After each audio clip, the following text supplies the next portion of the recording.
Cuma sholat tasbih ini keutamanya luar biasa. Maka Nabi mengatakan sholat tasbih itu kalau bisa tiap hari, kalau tidak bisa setiap minggu, tidak bisa setiap bulan, tidak bisa setahun sekali, tidak bisa seumur sekali. Mengingat pentingnya sholat tasbih. Sholat tasbih itu kalau dilakukan, maka jaminannya akan diampuni dosanya yang awal, yang akhir, yang sengaja atau yang tidak sengaja, yang nampak atau yang tidak, yang nampak atau yang tidak, sengaja, tidak sengaja, semuanya diampuni. Nah, gitu ya. Nah, kita mumpung di Ramadan ini disemangati, nah, kita kerjakan setiap minggu. Alhamdulillah.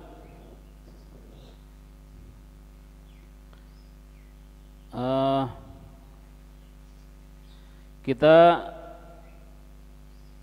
pada pagi hari ini sedang berada di hari kedua di bulan Ramadan, dan kita sudah melalui satu hari. Nah, kalau nanti sudah selesai 2 hari berarti waktu kita di pondok tinggal berapa? 18 hari ya. Hitungan aja, cepat nanti. Setelah itu libur panjang hampir sebulan. Jadi besok kurang 17 hari, besok lusa kurang 16 hari, besok lusa lagi kurang 2 minggu. Ya, cepat sekali. Setelah Ahad pun kurang 2 minggu. Nah, maka sebelum kita pulang, maka kita mantapkan kita ibadah kita, karena sekali lagi tidak sama keadaan kita di rumah dengan di pondok. Yang pasti berkurangnya drastis, bisa jadi 50% kurangnya, kurang lebih ya. Kalau tidak sama sekali, wallahu alam ya.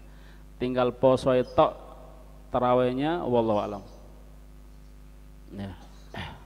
Maka tidak pulang dari sini kecuali paling tidak Quran sudah hatam sendiri, bukan hatam halakoh, bukan ya, hatam sendiri, sekali 2 kali. Karena kalau kita nyecil setiap setiap sholat 1 juz berarti ya seminggu sekali, atau paling tidak kita kalau tidak kuat ya sehari 3 juz gitu ya, sehari 3 juz. Sehari 1 juz ya waktunya terbang banyak. Untungnya kita masih diselingi banyak kegiatan ya. Taklim kita ada 4 kali. Taklim Ramadan itu beda dengan yang selain Ramadan. Kalau selain Ramadan saja pahalanya seperti itu, ketika Ramadan lebih banyak lagi ya. Jalannya saja dari tempatnya dia ke tempat majelis itu, satu langkahnya itu seperti ibadah setahun. Fi kulli khatwah ibadatus sanah. Jadi ada riwayat mengatakan barang siapa berjalan menuju ke tempat majelis ilmu, maka jalannya dia ini dari setiap langkahnya ditulis seperti ibadatus sanah. Ibadatus sanah 1 tahun. Makanya yang pojok sana lebih banyak pahalanya ya. Yang pasti anak paling banyak, anak untuk kembaran nah. Ya. Tapi saya aku ngitungnya ya apa pakai roda soalnya ngitungnya ya apa karo ya. Yang lagi Ustaz Hamid ya, Toko Lawang. Jadi dari sini ya berapa langkah, tapi masih lumayan, 1 langkahnya 1 tahun, ibadah 1 tahun ya. Itu jalannya. Kalau selain Ramadan enggak, lebih sedikit lagi. Duduknya seperti lebih lagi ya. Gitu ya. Kita cuma belajarnya berapa nih? Jam 7 sampai jam 9. Ini kadang-kadang kita sudah anggap lama gitu ya. Karena dulu ya mungkin buat semangat ya, bukan nyombongan Ananda. Itu kalau kita pikir pertolongan dari Allah. dulu di tahun-tahun 90, 99, ente belum lahir mungkin. Ana dulu ngaji di Ustadz Al-Mukhtar di Bandulan. Yang Tanjung tahu Bandulan? Siapa? Ada yang di Tanjung? Ada Tanjung. Tahu Bandulan? Lori? Hah? Gang Lori. Itu karena gue dulu kaji di sana. Hari depan Batan. Itu tiap hari pulang pergi. Pagi jam 6 berangkat. Setengah 7 terus nyampe sana ngaji. Sampai jam berapa ngajinya? Sampai duhur. Sampai duhur. Setelah duhur pulang kembaran. Boh, kok gak pikiran nginep di situ kok gitu. Asar balik lagi. Maghrib buka pulang. Tiap hari. Dulu.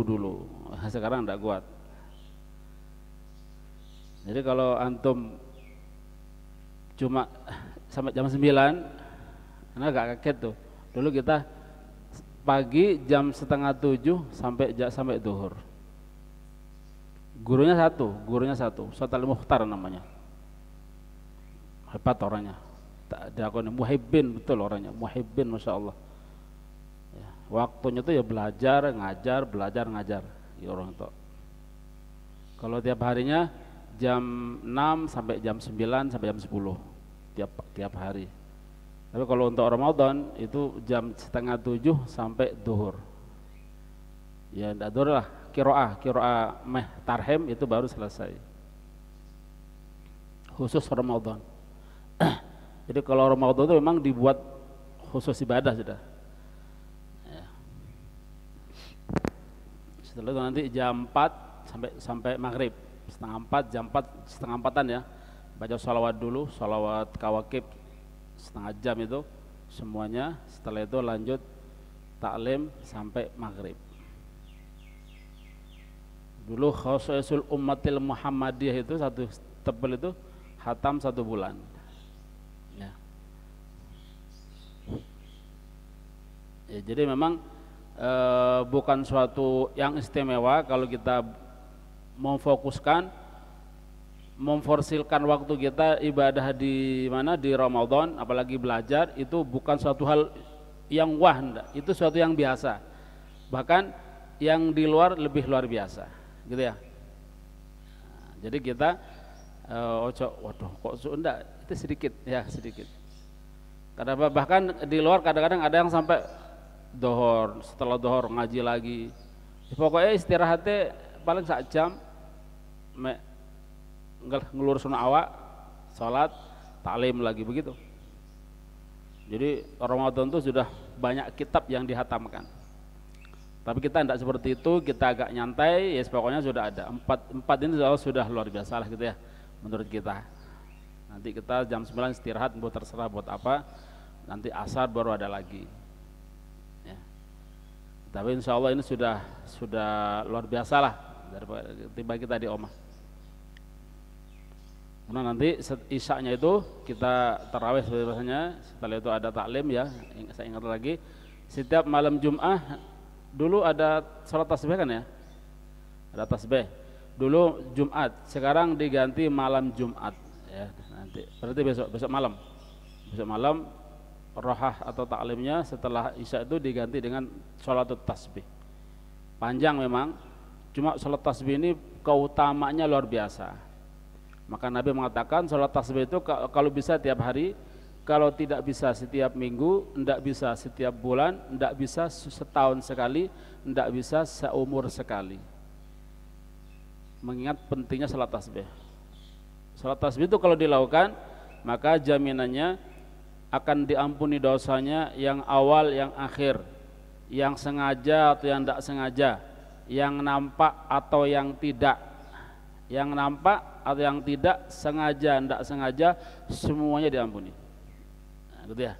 Nah, kita pumpung di Ramadan ini disemangati, nah, kita kerjakan setiap minggu. Kalau di Tanjung sana, anak ikut di Tanjung misalnya.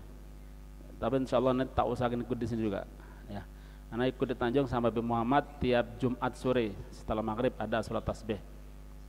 Nah, Nanti insya Allah tak ikut di sini juga, tapi nggak jadi imam ya. Imamnya tetap siapa mungkin saja lah ini mungkin. Jadi makmum. Nah, kemudian kita teruskan sedikit untuk pembukaan aja. Bismillahirrahmanirrahim. Al-faslus sadis was salasun. Ya. Fasal yang ke-36 dari kitab Al-Fusulul Ilmiyah. Fasal-fasal ilmu, keilmuan. Wal usulul hikamiyah dan pokok-pokok al-hikamiyah hikmah. Yang dikarang oleh Al-Imam Al-Habib Abdullah bin Al-Haddad. Kita sampai ke fasal yang ke-36, melanjutkan yang dulu Ramadan. Bab tentang anjuran zuhud. Ya. Jadi bab yang akan kita baca ini adalah bab tentang anjuran dan keutamaan bersifat zuhud. Apa sih zuhud itu?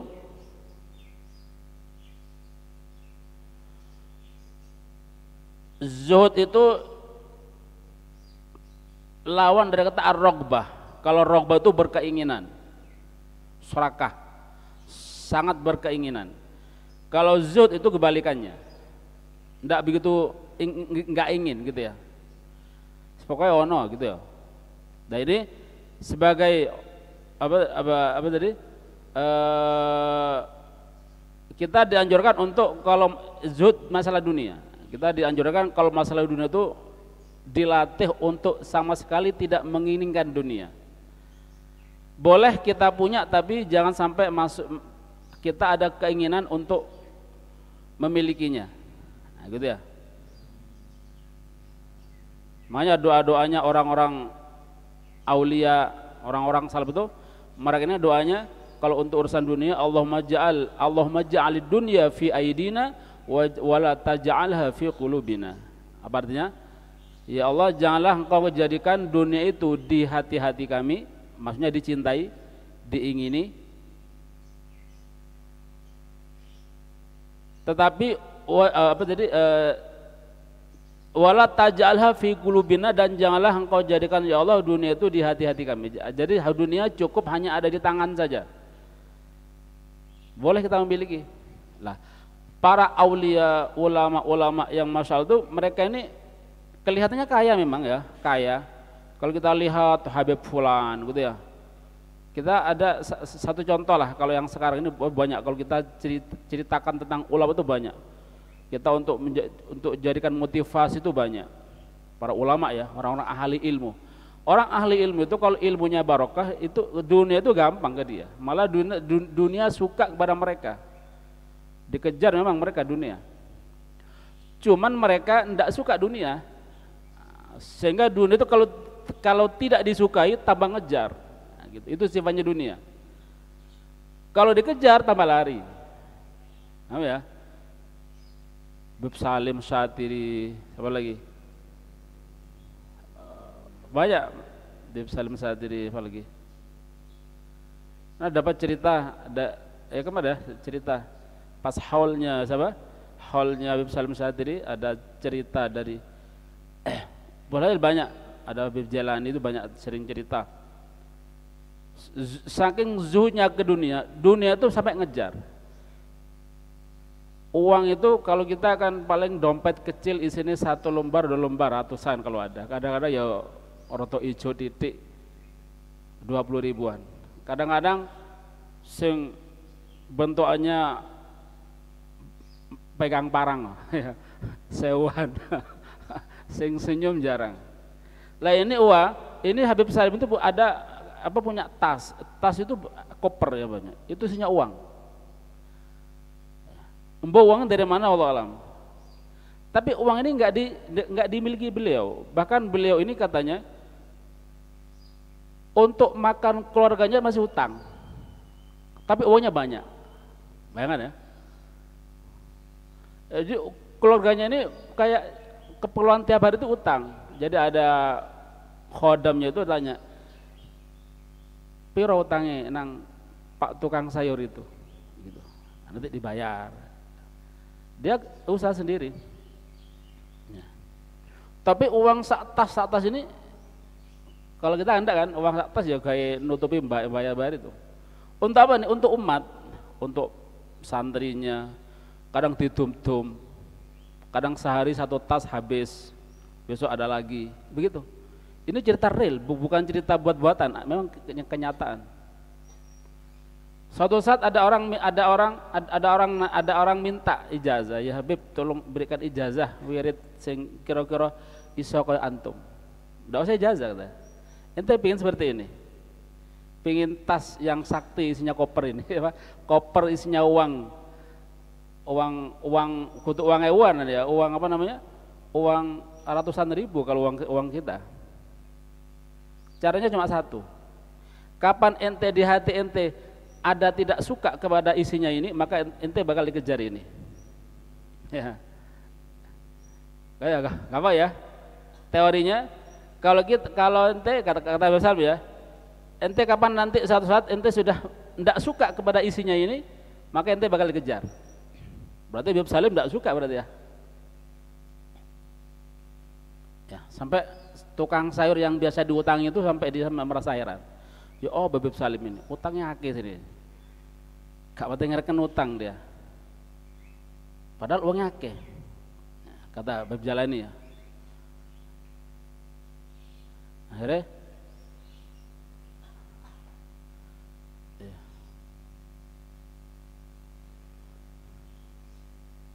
gitu ya. Jadi tidak bisa ditiru, gitu ya. Jadi itu ya kalau pengen dunia maka teorinya itu cuma bencilah pada dunia. Kita benci dunia enggak ini? Benci uang enggak ini? Enggak ada benci uang kita ini. Insya Allah semuanya ini belum ada. Oh sama ente, anak masih senang dunia. Ya, terus terang aja ya, mosok kita membohongi. Banyak ulama-ulama seperti itu. Habib Salim Syatiri, sebelumnya lagi Habib Abdul Qadir bin Ahmad apa? Jadi mereka ini orang yang kaya dikejar dunia, cuma di hatinya nggak ada dunia. Mereka zuhud. Ya. Kalau kita bukan zuhud, rogbah. Jadi zuhud ini simpel bahasanya. Cuma kalau ada orang alhamdulillah sudah zuhud. Zuhud apa? Zuhud itu kalau ada orang mengatakan zuhud, lihat kebalikan bahasanya. Zuhud itu apa? Kebalikan bahasa zuhud. Az-zuhud itu diddur rogbah. Ya. Jadi kebaliknya ar-rogbah.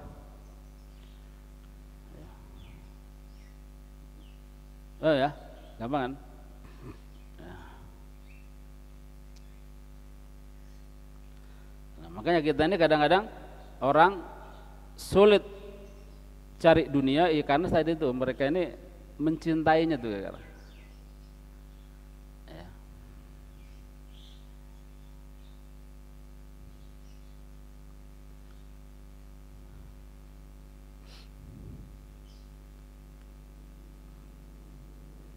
Korban.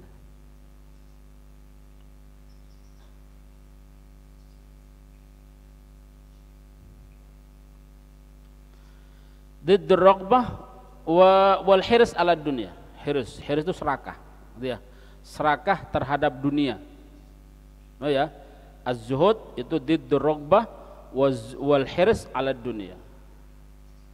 Jadi kita ini mohon maaf cuma sekedar baca aja, bukan berarti Anda sudah mengamalkan, enggak. Kita ini semuanya masih cinta dunia, cuma kita sama-sama belajar gitu ya. Bukan berarti kita yang baca ini berarti sudah zuhud, enggak. Kalau lihat definisinya kita ini kayaknya belum pernah zuhud. Mulai lahir sampai sekarang ini belum pernah bersifat ini. Ya. Kenapa? Karena dari kebalikannya az-zuhud apa? Did pakai dot ya. Kalau pakai mau ditulis az-zuhud diddur raghbah wal hirs ala dunya. Kebalikan dari kata ar-raghbah apa dari suka, rogob itu ingin, wal hirs serakah ala dunya terhadap dunia. Jadi zuhud sepertinya itu.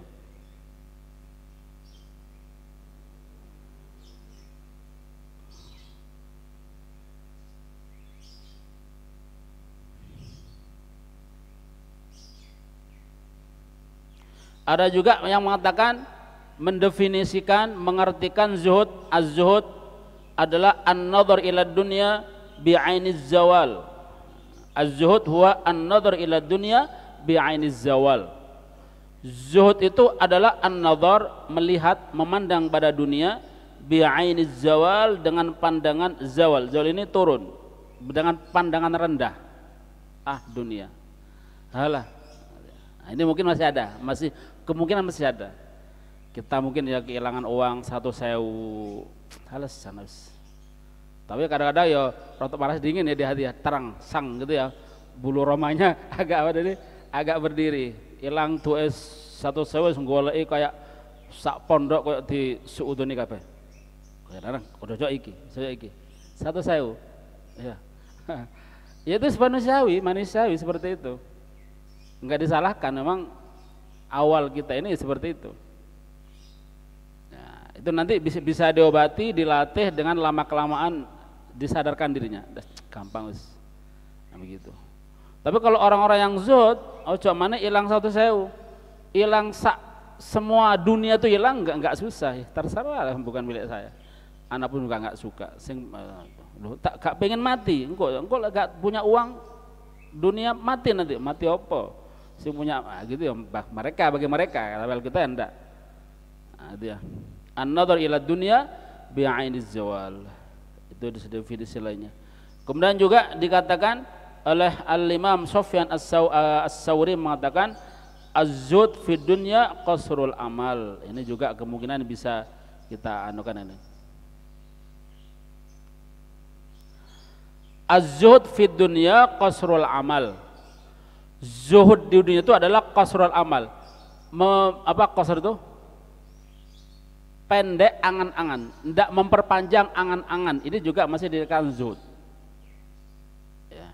Tidak berandai-andai sampai ya pun nanti pingin ini, ya, itu tidak zuhud. Jadi qasrul amal, memperpendek apa tadi? Amal angan-angan, keinginan. Jadi tidak, kalau masalah dunia tidak begitu diinginkan banyak lah. Jadi tidak ada tujuan teh apa nih, insyaallah anak tak pengen ngumpulkan ini nanti untuk 2 tahun berikutnya, urip 10 tahun berikutnya, tidak seperti itu. Ya, jadi apa adanya ya, wis urip sak melakune gitu ya. Tidak dipikirlah nanti. Urusan nanti bakal ada sendiri, begitu. Dia hanya memfokuskan akhirat. Yang penting saya bisa ibadah, yang penting saya bisa apa tadi? Bisa sempurna kepada Allah, ibadah saya, urusan hidup saya terserah sak melakune. Ya. Ada saya nikmati, enggak ada saya cari untuk saat itu. Itu begitu. Oh ya. Banyak definisi tentang zuhud, itu banyak sekali. Kemudian qala Allah azza wa jalla, Allah berfirman, qala Allah azza min qailin karimin. Allah berfirman gitu ya. Bismillahirrahmanirrahim. Alif lam mim, dzalika kitabul la raiba fihi hudal lil muttaqin. Itu kitab yang tidak ada keraguan di dalamnya. Kitab Quran. Kitab Quran itu adalah kitab yang di dalamnya tidak ada keraguan, semuanya real, semuanya pasti. Dan hudal lil muttaqin, sebagai petunjuk untuk dan merupakan petunjuk untuk orang-orang bertakwa. Ini kalau artinya ya, kalau tafsirnya banyak nanti. Ila qaulihi ta'ala wa ulaika humul muflihun, dan merekalah orang-orang yang beruntung, muflih. Ini ayat, mulai ayat 1 sampai ayat 5 ini sebenarnya menjelaskan tentang sifat-sifatnya orang-orang yang bertakwa, dan bukan hanya bertakwa tapi dia orang-orang yang berzuhud, memiliki sifat zuhud di dunia. Apa salah satu sifat zuhudnya mereka? Mereka kalau urusan dunia itu ndak eman. Jadi dunia itu mereka ndak menggenggamnya dengan erat-erat, tapi apa? Mereka keluarkan sesuai dengan haknya masing-masing. Apa ayatnya? Wa mimma razaqnahum yunfikun. Ya. Walladzina yu'minuna bil ghaibi wa yuqimuna shalah. Dan orang-orang yang yu'minuna bil ghaibi, yang beriman kepada al-ghaib, ini ukuran ya. Ukuran iman itu bukan iman kepada orang hal-hal yang nyata. Kalau nyata tidak perlu iman. Iman itu ya kepada hal yang gaib, percaya ya, yang sifatnya gaib. Iman terhadap adanya Allah, iman terhadap adanya malaikat, sorga, neraka, hari akhir. Ini kan gaib semua kan. Nah, itu iman. Terus wa mimma razaqnahum yunfikun. Lah ini salah satu bertanda orang zuhud. Orang zuhud ini orang yang hartanya itu, jadi hartanya itu tidak dimiliki sendiri. Jadi harta yang dia miliki ini hanya sekedar titipan, dan dia bakal memberikannya kepada orang-orang yang berhak. Maksudnya kepada yang memiliki harta tadi. Karena setiap harta yang dimiliki, siapapun dia, kita nanti kalau punya harta kaya misalkan ya, harta kita itu bukan milik kita sepenuhnya, ada miliknya orang lain. Ya, berapa miliknya orang lain? Minimal 2,5%. Kenapa? Karena zakat harta berapa? Zakat harta? Zakat harta, ente punya uang 1 juta. Punya uang berapa nisabnya harta? 90 emas 96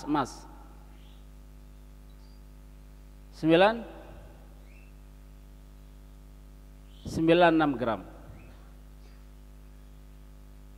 Misal 96 gram ini harganya 1 juta. Oh enggak, kaget. 500.000. Oh 1 juta ya. Per gramnya 1 juta. Piro emas 1 juta. Apa 1 gram? 500. Pajak murah ya? Enggak. Ya, mahal mas itu. Anggap anggap satu gramnya ini berapa? 1 juta lah. Berarti 96 juta misal. Kan menurut menurut emas kan, uang itu nanti zakatnya menurut emas. Alhamdulillah datang. Lah, setiap 1 juta itu ada haknya orang fakir miskin sebenarnya. Ya, jadi 2,5% ini haknya orang miskin. Apakah nunggu nisab? Memang kewajibannya nisab, tapi sunnahnya tidak nunggu. Kita punya 1 juta itu sudah sunnah untuk dikasihkan kepada orang miskin. Berapa? 2,5%, 25.000. Itu haknya orang miskin. Nah, orang yang zuhud terhadap dunia, mereka ini tidak iman terhadap itu.